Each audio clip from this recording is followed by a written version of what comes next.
Well, welcome to another Q&A session. This will be a short video. I have 5 questions that I would like to answer. So let's jump right in. First question, do I have to let the school that my son is registered in know that I will be withdrawing him and notifying with you?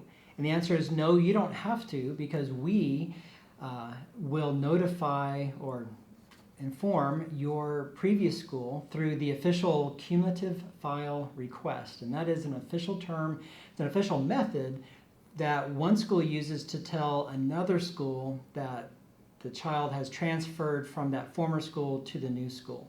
Again, that's called a cumulative file request. And we will do that, we have to do that for every child. You can notify the school of your decision to move, but you don't have to. We will do that for you as part of our notification or registration process for you. So moving to question 2. Am I eligible for the $850 for the resources or not because he already has registered at the other school? So this mom, and I've seen this question in other places, the parents have registered their son or daughter at a school, maybe the same school where they were before, but this would apply to any school. Whether they kept the child at the same school, said, yeah, we're returning, we're coming back, or maybe they already made the decision to go to another home ed program, but then changed their mind and now they're coming to us. But this question really relates to any home ed program, not just ours. The answer is yes, you will still receive your $850 of home ed funding, even if you've registered at 4 different schools. And it doesn't matter because the funding will go to the student where that student is registered as of September 30th. So you can change your mind right up to September 30th and still get your funding.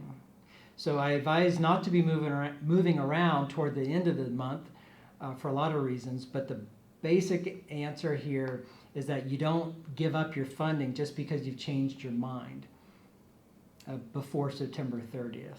So yes, you would get your $850 for home ed funding. Question number 3.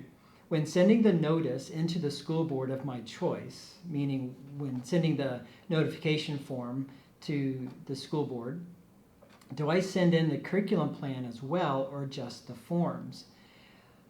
So what she's asking is, do I just send the notification form by itself and I can wait till later to send in the program plan? And by regulation, the answer is no. You need to send in the notification form and your education program plan together, or at least by September 30th.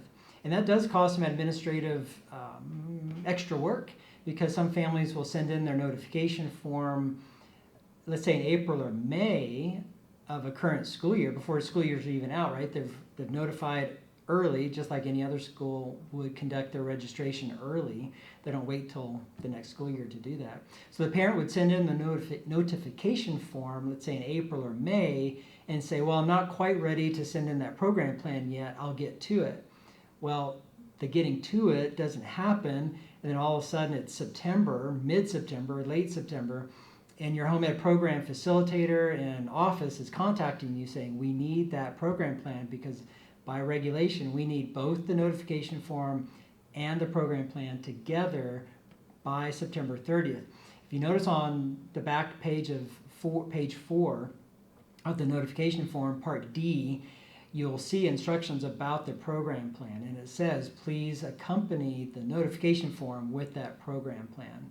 So Alberta Ed expects you, the parent, to get to your home ed program two documents, home ed notification form and program plan, along with an ID document as well, like birth certificate, permanent resident card, things like that.